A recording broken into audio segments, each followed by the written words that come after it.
Thank you.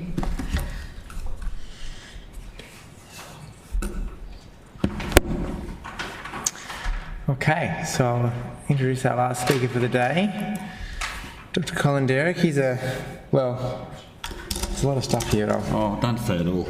The main thing is that everyone made it till this time of day, and I'm going to try and make it interesting and make it easy for you to stay awake. I'll be quick. He trained in Johannesburg in South Africa. He's exposed to seeing things commonly seen in third world countries such as TB and Malaria. He's a senior registrar in the Paediatric Oncology setting there. He specialised in paediatrics, worked through Europe. He moved to Western Australia in 2008, his best move ever. Absolutely, and became an Eagles fan. Yeah. It's hard these days, but we still love them. You've got to love them through thick and thin. But as he said, he's got a real interest in ADHD, mental health, and of course Rasopathies. And he's engaging in research in both these fields. Loves to hike, the outdoors, classical piano teacher, and he has 4 kids. Over to you, Colin. I was going to have the first picture up just for you to read, just to see what the kind of world is that we kind of have entered into as parents, and having my own kids makes you realise how often you feel that you're not really providing the best, and there's this overwhelming sense of I need to do more, I should be doing better, I need better things, better exciting activities. But actually they don't really need all that. They need food and they need love mostly. But I'm going to be talking about some developmental aspects, neurodevelopmental aspects, and I hopefully will manage to keep your attention. I don't think I need to show you this again. The Rasopathy pathway has got a number of conditions, and we join them together. Noonan's has got a number of different genes, and some of them do different things and have different areas that make them difficult. But you can see from this slide that there is a lot of overlap with Noonan syndrome being in the yellow, and some of the other symptoms down there, they do overlap quite a bit, and we have to go and look for them all. Sometimes we get confused. Of course, I don't need to show this audience this picture of how little bubs look and their hands and feet being swollen with the excess nuchal skin, but that does result in some problems in early development. Often speech delay needs to have therapy, often their hearing impairments, the muscles of the mouth are difficult and they have a poor suck, and they can have palatial abnormalities, and it always reminds me of Ellie and Natalie, seeing them in Armadale, scratching my head for months thinking, why isn't this kid growing? She's had all these urine infections, and after a long time it dropped. Actually, she does have some facial appearances, and we better carry on. So there's delay in some of the executive functioning in little ones that most of them actually outgrow when they get bigger, and these are things like memory, visual processing, language communication, and some motor functioning. But that's not really what I want to focus on, because as I said, most of those things you don't actually see once they become an adult, even some of the learning difficulties. But what you do see is ADHD and autism with its associated problems. I went to the Rasopathy conference in Baltimore.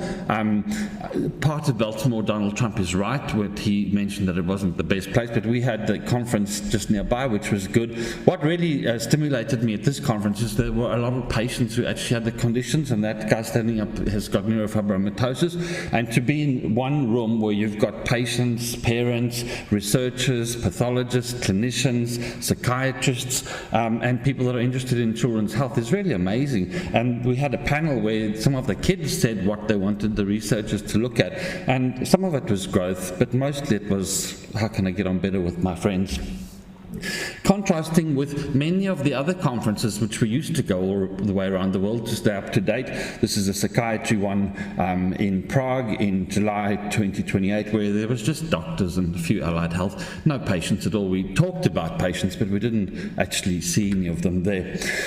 So this leads us to talk about what are the criteria of ADHD, and I'm not going to go through all of that because I'm sure a lot of you will recognize this in kids. There's the inattentive symptoms and the hyperactivity, impulsivity symptoms, and that's all the more wordy sort of formal language, but you can see that it sometimes is closer to home, where kids run around, can't play, squirms, fiddles all the time. It's often kids are referred to as being like on a go, like an Energizer bunny, and they're looking for the off switch at night. These kids are distracted distractible and need to be told 20 times to brush their teeth. They're forgetful. They lose their sweaters. They lose the lunchbox. They forget which class they're going. They forget their homework completely. They rush through their work to finish, and they don't get it all done. And they just sometimes don't listen. They procrastinate, and they just can't concentrate. There are specific DSM-5 criteria which we look at, and obviously we need to make sure it's not caused by other conditions. I've just highlighted some of them there in case you want to look at them. But what you can see with those symptoms is that sometimes we all have those. So sometimes quite normal people without ADHD, not that I'm saying ADHD makes you an abnormal person, I think it enhances you, but a lot of normal people have anxiety some days. People without mental health problems can have a panic attack or feel a bit depressed on some days. Well, the interesting thing is that most of medicine is not like that. So you don't have a bit of cardiac failure on one day or a bit of liver failure on one day. It's not like that. We can quantify cardiac disease and liver disease, but these behavioral problems are much harder to quantify. And let's be honest, some of us have them on some days. I know on Monday morning driving to work, I'm usually pretty miserable and depressed and don't really want my week to start. And if my caseload piles up like this and I've got 25 reports to write, I can get a bit panicky before I do anything about it.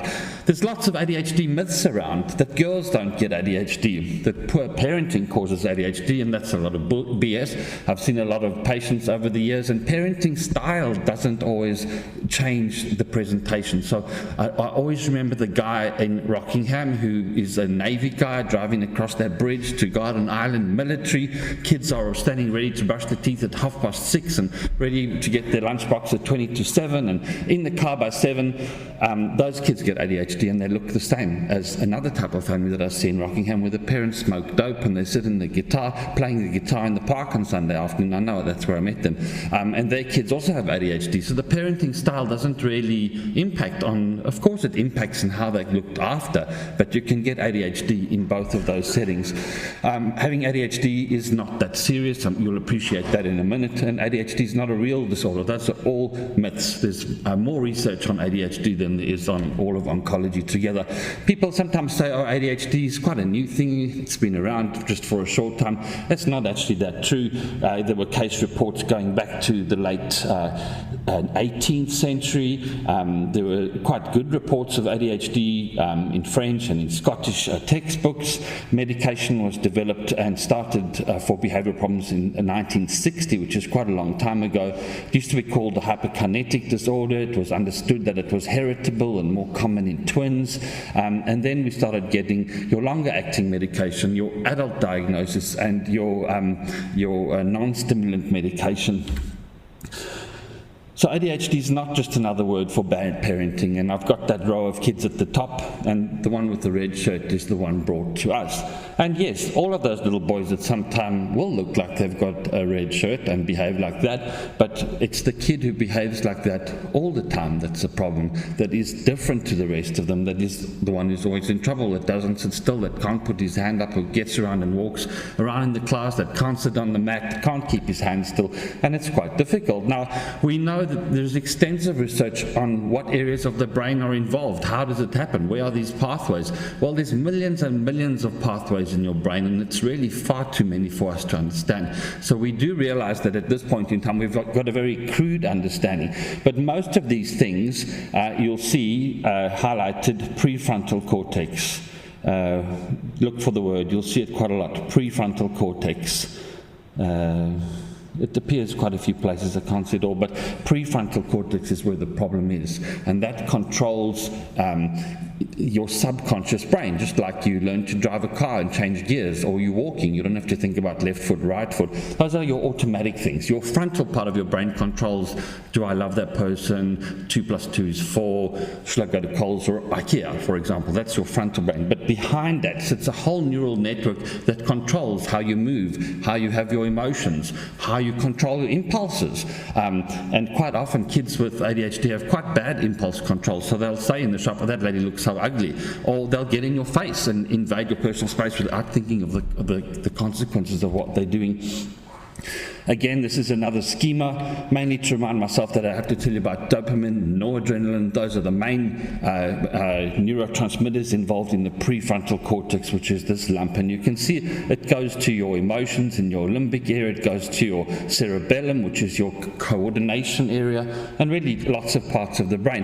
Now, through the talk, I'm going to show you pictures of people who are quite famous who've had ADHD, like Justin Timberlake, like Albert Einstein, who was told in year 4 that he was too stupid for school and wouldn't amount for anything. But everyone in the world knows about EMC squared. This is Hans Christian Andersen, whose fairy tales have been translated into more than 60 languages, and really his work is well embedded in the Western culture and really helped children to cope with difficult life in the Industrial Revolution. Parents wanted to transport their kids away into a fantasy world that was better than the terrible world of going to work and having smog and no food. And so he really helped the world. Channing Tatum, or is it Tatum Channing? I can't remember ever. Channing Tatum, he had ADHD and still does, and clearly has had a successful life. And you can imagine that some of them were daydreaming. That looks like Albert Einstein. I'm sure this was Channing Tatum, and maybe that was Hans Christian Andersen. But why do you get ADHD? So it's a developmental thing. It happens as you develop in utero. We know that there's genetic risk factors, right? And it's a very heritable condition. So tall people have tall children. Adults with ADHD have kids with ADHD, and you can usually pick it out. And often when you diagnose ADHD in kids, the parents go, oh, that sounds a bit like me. And they're the ones that are usually late for the clinic, or forget to get the medication, or are disorganized and can't find the parking and come late. But there is some kind of environmental risk factor resulting in some neuroinflammation, and that affects the baby. We know that genes and environment interact. We haven't understood that for a very long time, but we know that stress in a mum, for example, can change the methylation of her DNA, which will change the way the child reacts, and we know that that affects your brain and it affects your behavior, and there's this interaction. And some of this is a genome-wide study that they've looked at hits for a certain number of variants.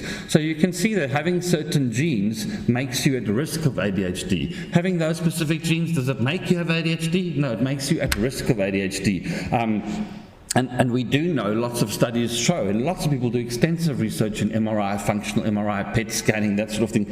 And we know that there's areas of the brain that look different in people with ADHD. So it's not a made-up figment of our imagination. There's actual structural abnormalities, which I'm not going to go through. But if you go to any conference, there's always people showing it again and again. But this is the environment, the effect of tobacco smoke on ADHD. We know that it has an effect on the function of the brain.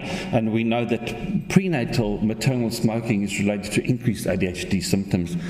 All right, and there's examples of a brain changing in structure and volume, and we also know that alcohol makes children more likely to have ADHD. So not all kids have the full fetal alcohol spectrum disorder, but if there's a low to moderate alcohol exposure, that's been shown to have attentional difficulties, hyperactivity and impulsivity, and decreased inhibition. And this just shows graphically how alcohol can affect it. Now, this is what I was telling you about the heritable conditions. Autism and ADHD are very high up on the heritability, just like height and like asthma. So this is sometimes pictures of what normal people look like. So some days normal people have a fight on the phone, or bump the car and have a fight, or take too much to drink, or substance abuse, or just can't focus on what they're trying to do. And this is a lovely picture. I'm sure that's an artist whose kid has ADHD, because those hands are just everywhere. And people who have ADHD kids know hands are everywhere all the time. So whilst having one of those pictures isn't a problem, but having them all and making you dysfunctional is. ADHD often goes with kids who can't sleep, so they just can't turn their brains off, and it's a huge problem, because then the next morning they're grumpy because they didn't sleep properly, and then they fall asleep in the class and they can't concentrate even more.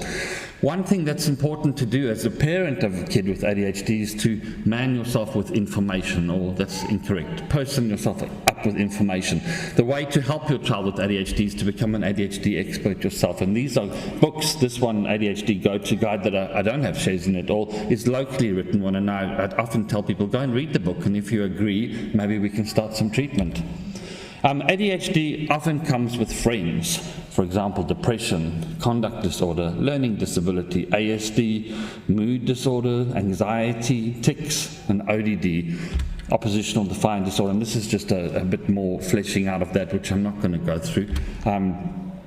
This looks at boys and girls, the boys in blue, showing oppositional defiant disorders. If untreated, these kids with severe ADHD, they disengage from education and they end up being naughty. And often it's not the kid who wanted to be naughty in the first place or wanted to be bad or break the rules, but they see the world as being unjust because they get in trouble all the time for stuff that they didn't really intend to do. And they feel this terrible sense of injustice, and then they disengage, and then they get up to trouble and can become conduct disorder, mood disorder, anxiety, learning problems.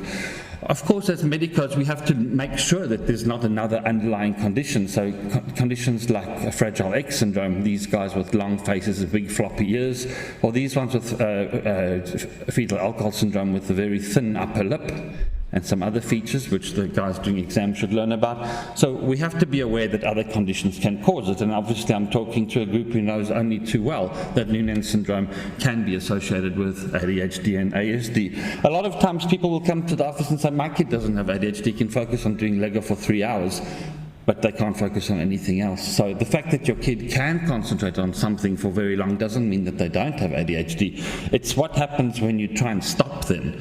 There's usually a meltdown. So if they're loving a specific game, stopping them is a big drama. So hyper-focusing is key.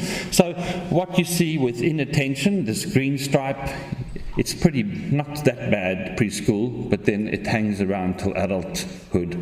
But impulsivity goes down and the hyperactivity goes down, so you end up with an adult that can't concentrate, not that impulsive, not that hyperactive, so you can see it changes. This study is showing that attention skills and executive functioning in children with Noonan's is present, and this is a study I'd like to do here in Western Australia. We do know that social skills in children with Noonan and NF1 are having a problem, so I'm just looking at the result there. Social skills. Having weaker social skills compared to their unaffected siblings. So that's pretty important, and that makes such a difference to a child's happiness, whether they have good social skills or not. I don't know if you've heard of alexithymia. That's been shown to be high in Noonan syndrome. Alexithymia is a fairly new concept, but it's people who can't explain how they feel. If you say to me, how do you feel? I say, I'm really angry because this happened, or I'm really sad because that happened. Sometimes kids with Noonan's do have alexithymia, and we see that it's being recognized as part of the ADHD spectrum, and learning disability, which we know. This is just a study showing attentional skills with Noonan's is higher, and the next one, did I miss one? Autism is also higher in patients with NF1 and Noonan's. And I kind of got interested in doing this Rasopathy clinic because I saw people with ADHD that were seeing private paediatricians that also saw a dermatologist and an oncologist and an ophthalmologist and all of these other people costing an absolute fortune. I'm saying we need to provide a wraparound service for these people, so if they travel from Geraldton, they can just have all their appointments on 1 or 2 days rather than one every 2 weeks. And surely that can't be that hard to arrange. I've been doing it for 2 years, have met some obstacles, but we are making headway into making life easier for people with chronic diseases. This is a great paper. It's released earlier this year, and it's got 208 evidence-based conclusions about ADHD, and it really wasn't that surprising. It's what I've been talking about all along. I'll talk about autism for a bit. It's said 1 in 100, but I think it's come a bit more frequently to about 1 in 70 at the moment. And autism, a child with autism isn't ignoring you, he's just waiting for you to enter their world, and that's Albert Einstein. Again, he was very autistic. He would never, he couldn't stand his hair being brushed clearly, or changing his clothes, so he was quite stinky and unkempt, which I guess meant he could sit by himself and work on all his theories. Marie Curie is a great hero of mine. She was a pioneer. She had Asperger's, high-functioning autism. She applied to the University of Poland in 1899 to join and study at the university, and they said, get lost, only men are allowed in here.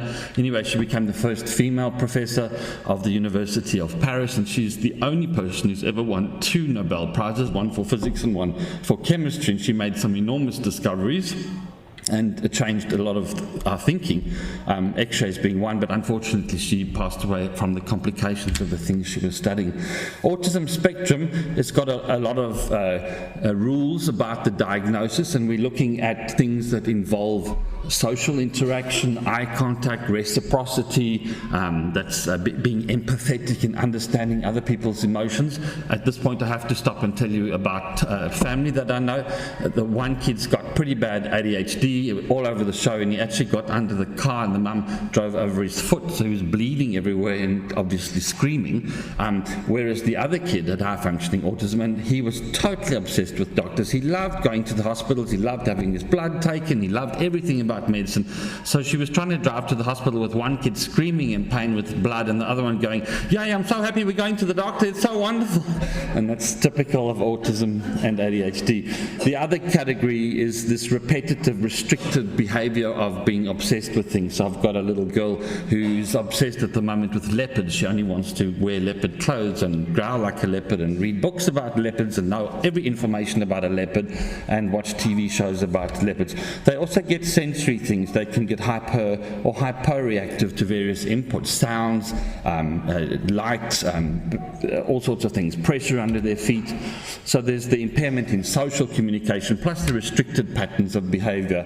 ASD and ADHD feed on each other. They present at different times and they can look like each other, and they can happen in the same patient. The same with depression and ADHD, and that's the same with anxiety. So I'm not going to go through all of that, but it's well understood that those things all go hand in hand. And we know that if you treat ADHD properly, it improves depression rating scales. And that's pretty reassuring that you can kill two birds with the same stone. There's good evidence that ADHD treatment is worth treating just to help the kid not be depressed. Here's another study that shows the effect of using methylphenidate on various connective parts in your brain. I want you to look at the blue one being the person who doesn't have ADHD, the red one is the person with Ritalin, and the green one is the person who's unmedicated. This is looking at connections between neural cells in the amygdala in your brain, and that clearly tells you that there's a really good reason to treat these kids.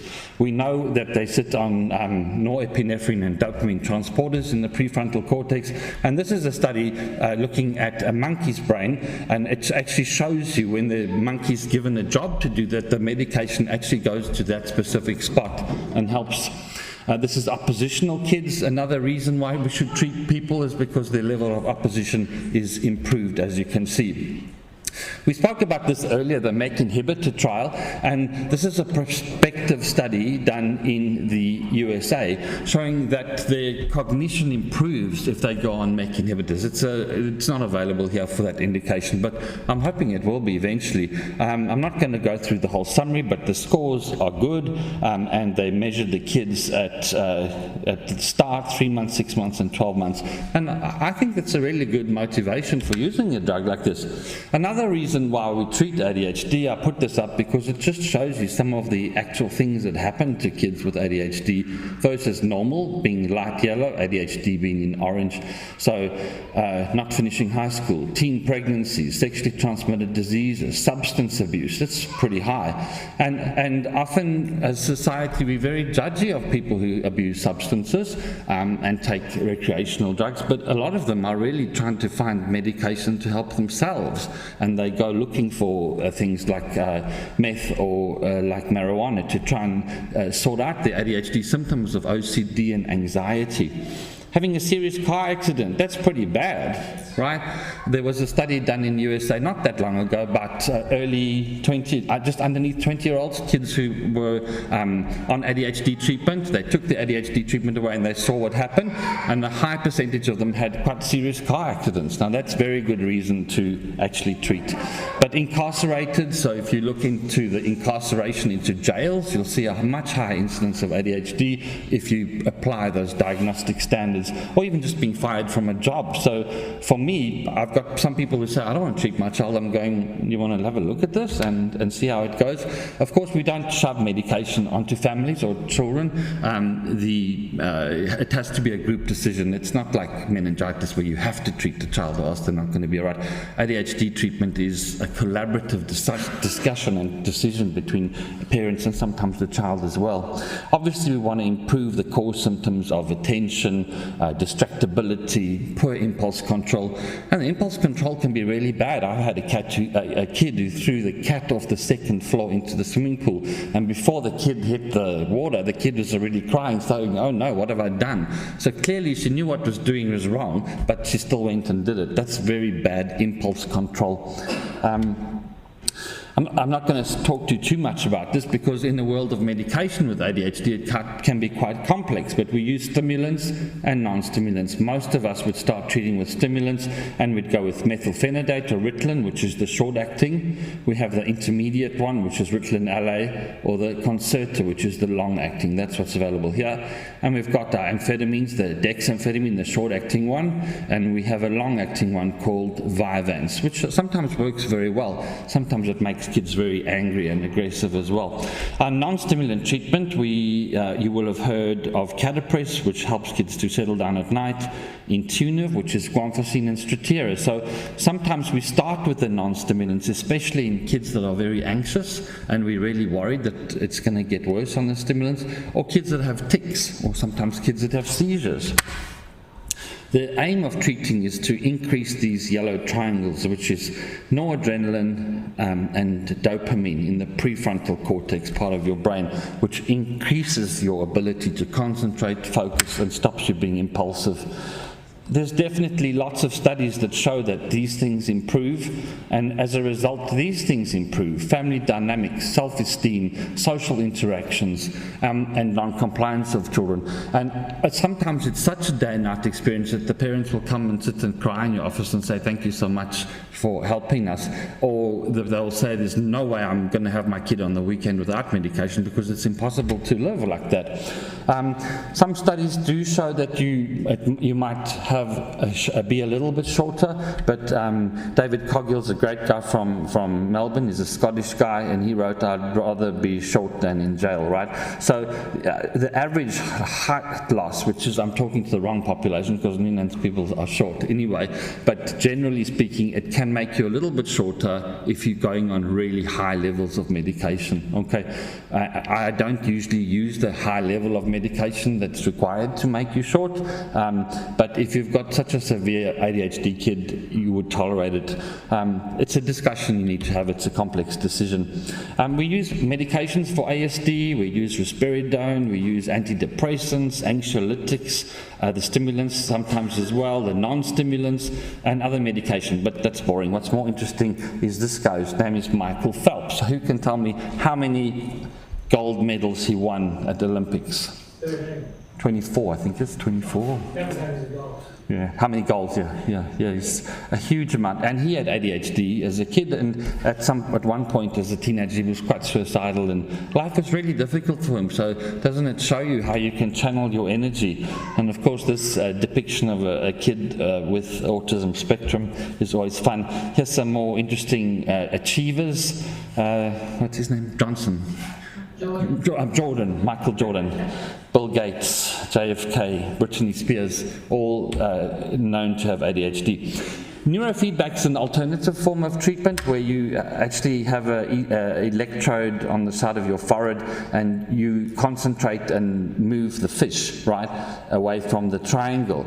And they do this exercise to help you be mindful, to help you channel your brain exercise. It actually works, but I tried for about half an hour one day. I could not get that freaking fish to move. It just would not move, and so they said I would be unsuitable for neurofeedback. But there are people doing it here, and it does work, but it's very expensive and it's very time consuming. We're not too far from the end, but what I wanted to point out is that in ADHD, emotional dysregulation is a really core feature and a huge contributor to functional impairment in ADHD. These are kids with a short fuse, who break down, melt down, have tantrums, totally unrelated to the severity of the stimulus. So you might get something very innocuous or minor that will result in a huge meltdown. And often the situation is that another kid will just brush past the kid and he will feel that he's been injured, he'd feel that someone's trying to attack him and he'd have a big meltdown, he might punch the kid back and then he's in trouble. So emotional dysregulation is a huge thing, and sometimes the kid can be fine 1 minute, 5 minutes later it's tears and screaming and anxiety. The other thing is that families of children with ADHD definitely have strained parent-child dynamics, and there's a lot of conflict not only between the parent and the child, but also between the parent and the parent. There's anger and parenting stress, and you take that into a context where there's a lot of judgment, and you know that people are quite judgy, not just in Australia, everywhere. So if you've got a child who's misbehaving in the shopping centre, people look at you funny and they judge you. So I did have a little boy who had bad ADHD. He was so impulsive. He went to his mate's party and he threw the birthday cake into the swimming pool, and that mum was totally shunned. Totally, how can you have this child? It's all your fault. Don't you know how to bring your child up? And that mum came to me in tears saying, I'm such a shit parent, I need help. And after the consultation, when she understood what ADHD was, when the kid got on treatment, her life was different, because the kid wasn't that impulsive, and people realized actually it's not her parenting technique, which is a pretty awful thing to think of, because our children are the most valuable and precious things in our lives, usually, along with our spouse, but our kids are the most valuable thing to us. And if people are telling us that we're doing the wrong thing all the time, it's very confronting and very hard to deal with. ADHD affects friendships, so this is stuff that hits the nerves with teens as well. The little ones don't mind too much, but there gets a point where they actually realize. So if you look at percentage of children rejected by their peers, non-ADHD is 14%, ADHD is 52%. So a big trial done by psychologists in USA last century. We all know what USA people do over the summer holidays. They send their kids to camp so they can get a rest for a week or 2 weeks, right? So this researchers took kids that were known to have ADHD, that were known to be better on their ADHD meds, and decided to take the meds away and see what happened. So their hypothesis was that at the end of the first week on camp, those kids would be ostracized. And where do we tell in America? Where you have lunch, where you meet at the canteen. And they postulated that those kids would be sitting by themselves at the end of the first week. Well, what happened, do you think? They all got on the bus, went to the camp. There was a lot of kids involved, and they repeated it, so it was reliable. They had to stop the study after the first day, because on the bus everyone realized that this kid is different to the other kid, and by the first meal at the camp they were sitting by themselves and no one would talk to them. So it's very clear that other kids can pick up if this kid's got ADHD. They're unpredictable, impulsive, they're erratic, good 1 minute, bad the next minute. That's very common in ADHD, and they're explosive with this emotional dysregulation. So they stopped the study, but it really told us that social interaction is a critical part of ADHD. So I went to this conference and heard about social skills training, and I use it every day in practice with ADHD kids and with other kids and even my own. So one has to ask oneself as a parent, what builds self-esteem? So if your child has got a low self-esteem from the ADHD, they should have been on treatment before. You don't want them to internalize that there's something wrong with them, that they're stupid, that they can't do their work, or that they're rejected by their peers. That's too late. You need to treat them before that happens. With the severe ones, it's usually before school, in the preschool years. With the mild ones, usually mid-primary school, and the very mild ones in high school. So secure early emotional attachment is helpful. Unconditional love and affection is helpful. Reliable, dependable, consistent parenting is helpful, even if you disagree with your spouse on that specific issue, like we do sometimes. Clear rules, limits, and consequences.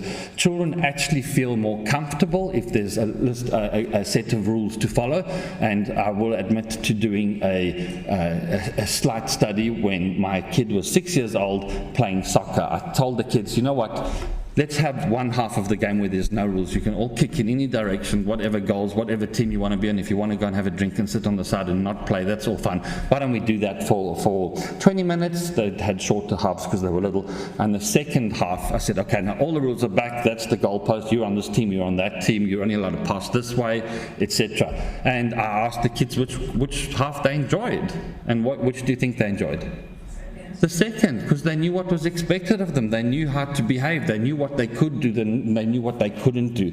And kids need structure. They need rules. They need guidelines on how to behave so that they feel comfortable and they feel secure. They also need opportunities to shine. So they need to be able to achieve stuff. And often with ADHD kids that have got a really low self-esteem, I tell the mother, do whatever you can. Find out what the kid's good at. If it's guitar, if it's painting, if it's surfing, get that thing that that kid is good at. Give him lessons and praise him for it and make sure the kid knows he's good. The kid needs to feel useful. So what about the old days when the kids used to have to milk the cow or fetch the eggs?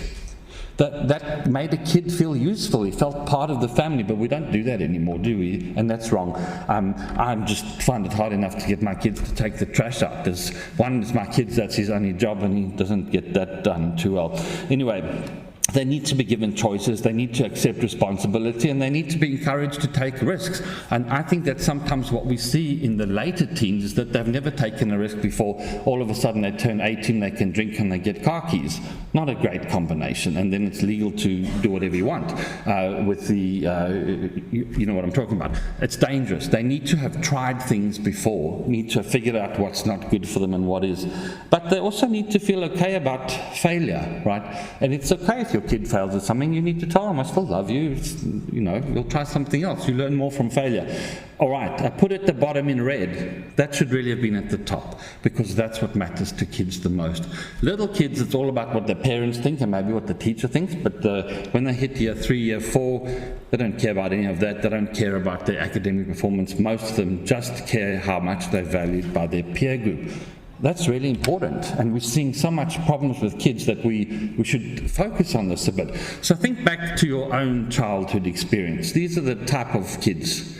Everyone fell into one of these groups. I was the controversial, highly liked by some, highly disliked by others. Popular, those that were first team rugby players in South Africa, like my older brothers. I did music and drama, I didn't do rugby. Anyway, popular kids are the ones that get the girlfriend. That sounds sexist, but that's what happened. They were respected. Then there was the neglected that just sat in the corner, no one really cared or even knew who they were. And then there was the rejected kid who was actively excluded, alienated or ostracized. So research shows that ADHD kids often fit in this group because they're ostracized, because they're unpredictable, they're irritating because they will tap the other kid, they'll distract the class while the rest of the class is trying to work, they can't stand still in the queues, they're touching everybody, and that's how they fit into that group. So how can we help those children? What can we tell them? How can we incorporate this knowledge to try and help them? And if you look at popular kids, they're outgoing, they're cooperative in play and social conversation, they have good eye contact and listening skills. Can kids be taught this? Absolutely. They can be taught to show interest in other children, to ask the other kid what they're doing or how their weekend was. Effective matching is something that makes kids popular or not. So if you've got two kids, one kid bounces in and says how happy they are because they're going to a movie that night and they can't wait to see it and the energy levels are high. If you've got another kid who doesn't have good effective matching, will come in and go, oh, I don't care, I'm not doing anything. Doesn't share that excitement. An example of how adults do effective matching: if you have a cup of tea with someone who is feeling depressed and sad and they're sitting like this quietly and they're drinking their tea and leaning down, you automatically mimic their physical appearance. That's called effective matching, and it helps you to connect with the person. So I think you get that. Popular kids initiate interactions and respond positively to the initiative of others. They resolve conflict without aggression, and they're able to recover even from social errors, whereas rejected kids are bossy, aggressive, exclusive. They have poor listening skills. They interrupt and intrude. Those are markers of poor impulse control, have poor eye contact. They're disruptive in play. Kids with ADHD often want to make the rules, and they get really pissed off if other kids don't play their rules. They can't read feedback, and they can't compromise. So most of my ADHD kids sound like that, and unfortunately a lot of them get rejected, which makes their life really difficult. Anyway, here's some pictures of people that had ADHD and ASD. That's not, I'm not showing you the picture of David or Adam or God. I wouldn't accuse any of them of having ADHD or ASD, but their creator Michelangelo certainly did. He was very autistic, obviously high functioning, but he lay on his back painting that ceiling in dogged determination for years. He'd sometimes forget to eat for a day. He never took his shoes off. He was pretty autistic. Mozart was very autistic and ADHD. He was extremely rude. He wrote extremely rude titles of songs, which I won't talk about, but he had an enormous amount of energy. He was a child protege. He wrote 25 piano concertos, whereas most of the other greats like Beethoven, Rachmaninoff, Brahms wrote 1 or 2. He did 25. So an example of his extreme rude things, he wrote cantatas, which are churchy, religious, pious music, and one of the songs was called Licht mein im Arsch, which means lick my ass. Literally, and that's what it says. He wrote an opera, Così fan tutte, which is women behaving badly, yeah? And he also wrote an opera, The Subduction to the Soraglia, which is set in a Turkish house of ill repute in a time when Turkey and Austria were at war. Very confronting and very inappropriate and rude. Anyway, but huge work output. This guy here, Isaac Newton, had autism, but what a huge achievement he's made. He helped us understand gravity. He discovered that light was split from white light to a spectrum. He understood telescopes. He was so autistic that he used to lecture at the university. If he got there and nobody came for a lecture, he would still give the lecture because that was his routine. So I do social skills training sometimes in consultation if I get a chance, teaching kids how to make friends, how to handle teasing, and how to control anger. Occupational therapists are great at how to handle anger. So listening to other kids, asking questions, responding warmly, seeing kids face to face, how to handle teasing. So this is often where it ends up in class, not in class, in the office.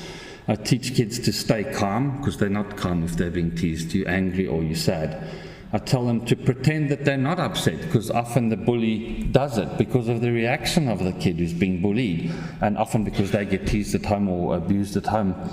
And then I try to teach them to say something to deflect the taunt. So my 14-year-old is 15 now, Adam. He was pretty badly teased because he just is so crap at sport. And so he'd come home and be upset. And I would just laugh, and we'd all laugh. And we'd say, well, we're all totally useless at sport. I was one of those kids that, you have to do jumping over things in gym. I was the kid who ran up and stopped. And everyone laughed, and I couldn't do it because I didn't know where to put my body. So we taught him to brush it off and to have a comeback saying, and taught him to say, well, yes, I am crap at sport, but I can actually sing and play the guitar and violin. So that's what I can do, and I don't care. I'm bad at sport. Pick me last. You don't want me on your team. Trust me. I'll go and fetch the water or get the oranges. I did have a very interesting little girl who was very in an unhealthy weight range, very upset that she was being teased. So I said to her, what's she going to do? She must think of a plan. So she came back about 6 weeks later, smiled, she said she made a plan. I said, well, what was it? She said, there's a group of boys telling her that she was too fat and she was upset and wanted to cry every time. So I said, well, what did you do? She said, I pretended to not be stressed, I remained calm, and I threatened to sit on them if they teased me again like that. And they stopped. And the last one is, if you can't do any of those, you just have to walk away. Does it work? Yes, there is studies to show that this type of social evaluation can help. Mindful parenting behaviors can help with children's emotional regulation. This is an organization where you can actually go online to the Secret Agent Society. It helps autistic and ADHD kids understand emotions, and you actually become a character and play along with. Flipping ADHD on its head is a great book because it actually starts telling you about the benefit of having ADHD, that it's not just all doom and gloom, but there are great benefits, as I'm sure you've seen with some of the pictures I've shown you. Look at all these famous people who have had ADHD and what they've achieved. I'm not going to go through them all, but Isaac Newton, I mentioned already, Henry Ford, cars, Michael Jordan, Socrates, who was eventually poisoned by one of his students, Edison with the light bulb, Branson. All these people have achieved amazing things. And so people are now starting to look at, well, what is making these people successful? We do know that maternal warmth protects children from the impact of being bullied. That's a true, understood thing. And that a positive atmosphere at home protects children from the impact of being bullied. It really does help if a kid feels he's safe. I like this one because it looks at the strengths in ADHD and ASD. And while we're looking at it, which person do you think would make a better accountant, and which person would you think would make a better CEO of a company? ADHD with creativity, energy. They're fun and exciting to have around because they're energized and they're full of excitement and fun. Flexibilities, high in ADHD. Multitasking, where they can do many things at once. Winston Churchill should have been on that because he had 4 desks going 24/7 throughout the war. He had 4 office groups going, and he would just move from one to the next with planning for the war. And if it wasn't for him, we'd all be speaking German. So it does show you that multitasking in ADHD can be beneficial. And of course, risk-taking and resilience in ADHD. So these people make great CEOs. They make great entrepreneurs. What about autistic people? Very honest, attention to detail, like an auditor. They become expert in specific areas, as I'm going to show you in a minute. Great mathematical skills. They also have great creativity, as you've seen with the art and the music. And I can't see the last thing, yeah. A lot of people say, well, the pediatrician's booked up for months, what should we do? Well, we have to exclude common medical conditions first, like vision and hearing problems. We go into a family history and see who else battled at school, who else has had mental health problems. Optimizing sleep is important. It's no use having a kid who's got ADHD failing at school if you let them drink Coca-Cola at 11 o'clock at night and go to bed at midnight. Diet and exercise, very important. Exercise is very good for mental health problems. The Chinese people have got it right. Their mental health institutions make the patients go and exercise on the quad in the fresh air for an hour morning and evening, and that's been shown to be as good as using antidepressants. Family therapy, triple P parenting, Connors questionnaires can be filled out. You can see an OT and look at attention and learning difficulties, and you can get some of those books and learn about it. In private practice, I had this up on the wall. ADHD isn't something that your child needs to be fixed. It's a superpower that they need to be taught how to use. Charles Darwin had ADHD and ASD. He collected things, so he had a ridiculous collection of shells which had to go everywhere. He was obsessed with specific things. He spent 8 years writing a book on the life cycle of an earthworm, which is insane. I would maybe spend 3 minutes writing it or reading it. He used to have very specific ways that he walked on a path. So if he discovered a new place, he'd have to go on the same path. And he had a very funny way of not wanting to see people or talk to them, so he'd write letters to his chef or to his chief saying, let's have dinner early, without speaking to them. Anyway, his scientific advance has been quite amazing, and we've learned a huge amount from him. This guy is an absolute genius. I don't know if you remember him from the hut number 5 in Bletchley Park in the Second World War. He encoded the Germans' Enigma, and that's how we won the Second World War. So if it wasn't for him, we'd also be speaking German. Anyway, he designed the computer, and can you imagine our lives these days without computers?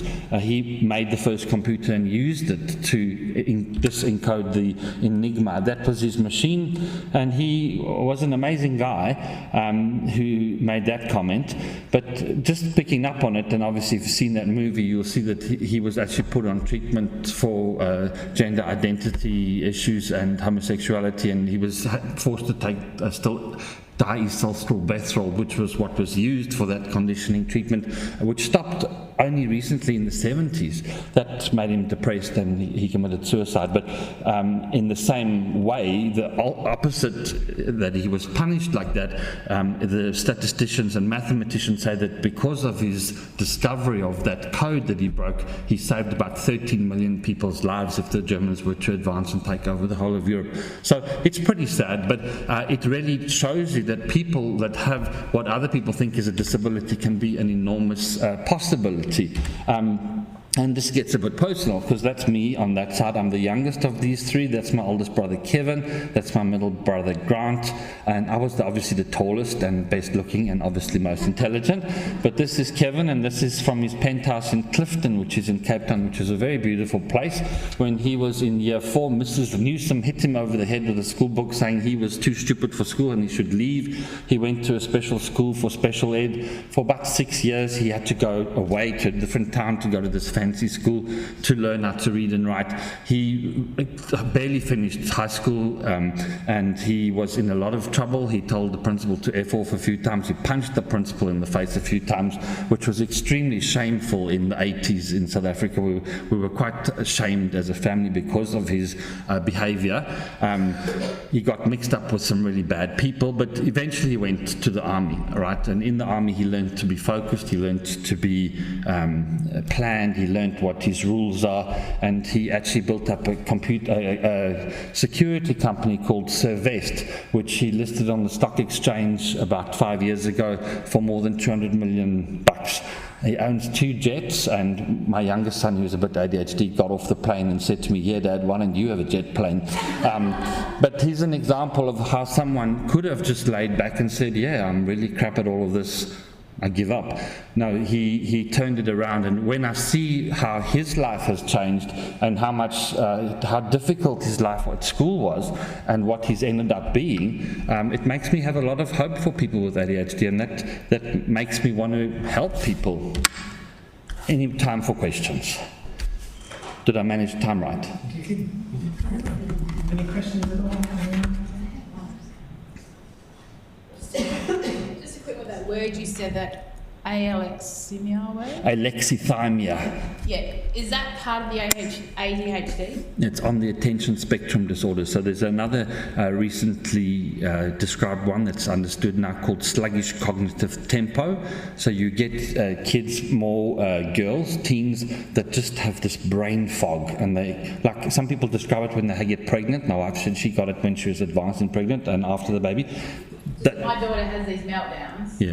And she says her brain, she doesn't know why she's doing it, her brain, she said, "Mum, it's my head, there's all this stuff in my head," and she can't express what's going on, and she doesn't know what's wrong. Alexithymia. Yeah. So with the ADHD, my daughter shows some of the symptoms. Would I still get it looked into? Yeah. It can be Who diagnoses the it? paediatrician or a psychiatrist. Yeah. Okay. It depends. If she's going on towards early adulthood, then the psychiatrist, but paediatricians until 18. Okay. But it's quite a problem if you have alexithymia or sluggish cognitive tempo, because you can't kick your brain into work, and alexithymia, you can't say how you're feeling, which is pretty bad. Yeah. Okay, thank you. I've had a couple of, more than a couple, I've had quite a few people back in Geraldton when they talk about Sienna having ADHD, and when I've had her on medication, they've turned around and said, "Oh, she doesn't need to be medicated. You should just give them fish oil. 1 fish oil tablet every day helps everything." Have you heard anything Yes, there's about good fish research oil? on fish oil, and it does help, but it helps a weeny bit compared to the medication that helps like that. So I always tell people before I start on stimulant therapy or non-stimulant therapy that they should go and try that first. So they need to try it for a good few months and see if it really helps. Good. And I also tell people, if you're thinking about getting your kid on a stimulant, look at your diets, go and investigate it, do your fish oil. You can do all of that stuff. If it doesn't work, then come and see me. I actually prefer it if people come to my office and say, "I've researched it, I've tried all this stuff, and the kid's still got ADHD symptoms, what do I do next?" You've all concentrated extremely well, nobody fell asleep. And I think that kind of comes to the end of our study day. And I think we have some door prizes, don't we? I do. This is your prize. Oh, thank you.